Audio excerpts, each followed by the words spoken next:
can we process our own fears? Hello guys, welcome to Yundel channel, and today I want to share with you how can we process our own fear. I am talking about fear lately because it is a part of ourselves. It is a part of ourselves needed to be changed sometimes, needed to be handled correctly. So guys, this is my share with you today. How can we process our own fear? First of all, we must work with ourselves. Be aware, accept yourself who you are, and of course, love yourself. Embrace who you are. No matter what, you have to work with yourself. When it comes to fear, it is very important that we know how to handle it. It's not easy. I know it's not easy, but it is a work needed to be done. If you want to change your feelings, if you want to change your situation right now, because it bothers us a lot when we are not feeling comfortable. Why? Because of the fear.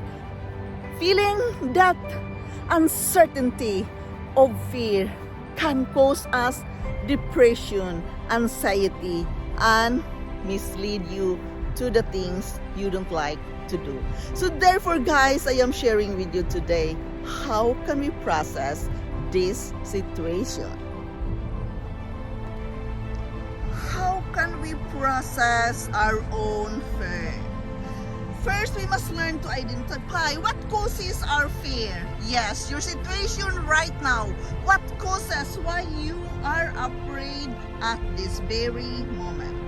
The universal trigger for fear is the threat of harm, real or imagined. And of course, this threat can be for our physical, emotional, and psychological well-being. It can bother us a lot.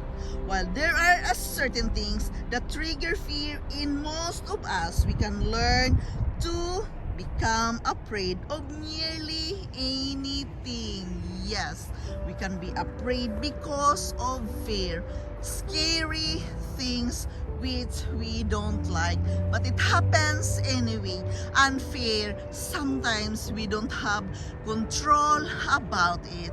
Therefore, it is very important that you identify it, what causes your fear.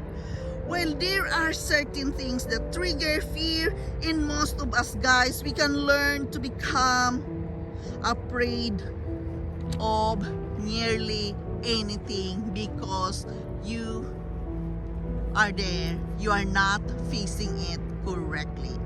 Identify it, face it, accept it. It is even said we must embrace the moment, even it is very uncomfortable. Yes guys, we must work with ourselves. How can we process our fear? We must learn to allow ourselves to sit your fear. Feel it. 2 to 3 minutes. When it comes, have a moment with yourself, to work with yourself. Have a moment to feel it, to accept it, that there is a fear feeling bothering you at this very moment. And then grab a piece of paper, write down the things you are truly grateful for. It is very important that you can acknowledge those things you are grateful for. Remind yourself that your anxiety is a storehouse of wisdom. Yes, we can say a storehouse of wisdom because you learn a lot from it. If you know how to acknowledge it, you identify it, what causes your fear, there is wisdom in it. Learn to use humor to deflate your worst fears and give a clap on your shoulder to appreciate your courage. There is always courage in you guys despite of the the situation, despite of that fear moments, there is courage. So appreciate yourself for your courage feelings. And take some time out, guys. It's very important that you know how to take some time out, a break time, that you know now you needed a break. Now you must have a time for yourself. Take that break time, grab a piece of paper and write down all the things you are grateful for and simply say thank you. It's very difficult to say thank you when you are struggling with your fear. Believe me, it's not easy, but do it anyway. There is wonders in it. There is a miracle in it when you know how to appreciate it anyway, despite of the situation. It's impossible to think clearly when you are flooded with fear and anxiety. Guys, again, break time or time out. It's very important to do that when you are feeling flooded of fear and anxiety. Breathe through the chronic situation. Learn to breathe correctly. Many of us not thinking about it. That breathing is very important to give the oxygen, to give that good feelings to yourself. You must learn to breathe correctly in and out. Concentrate in your breathing for a couple of minutes. Give the time to yourself. When you want to process your fear, have a moment with yourself and learn to breathe correctly. Imagine the worst and look at the evidence of it. Don't try to be perfect. Visualize a happy place and talk about it. Yes, guys, you can imagine there is more worse than that. Imagine it and look for a certain evidence on it.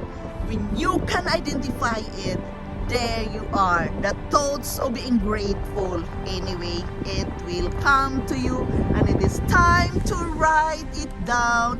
Your thoughts, your feelings, why you are feeling fear. Find the cause of your fear, because everything, guys, has a reason. Things is happening for a reason. We all know that. I've been talking about in my blogs about things are happening for a reason, and we always do believe in that. Find the cause of your fear in order to process it correctly, and break time. Time out time is very important, that you know how to stop for a moment to breathe.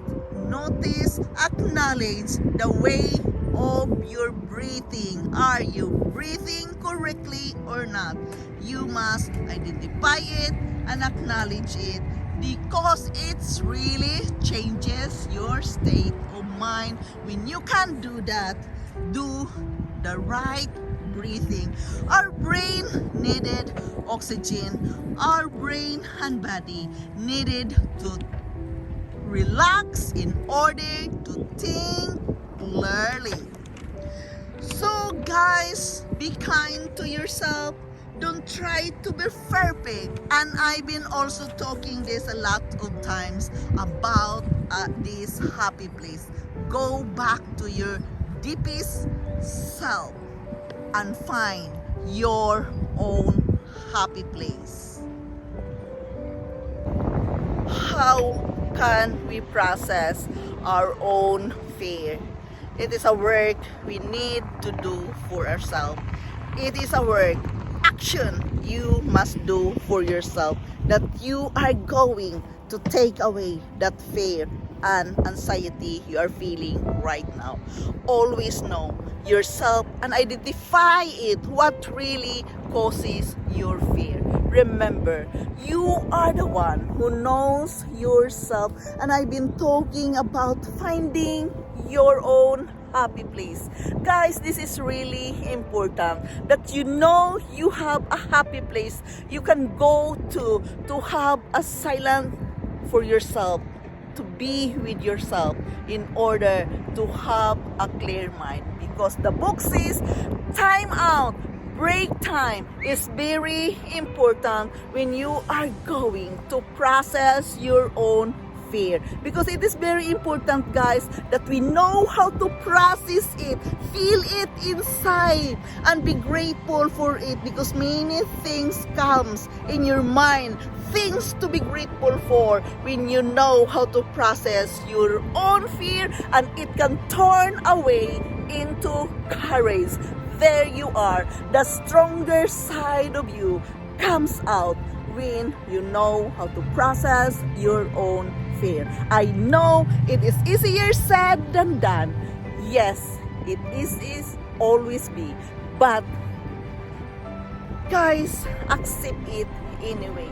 It is what it is. Life has never been easy. So embrace it anyway.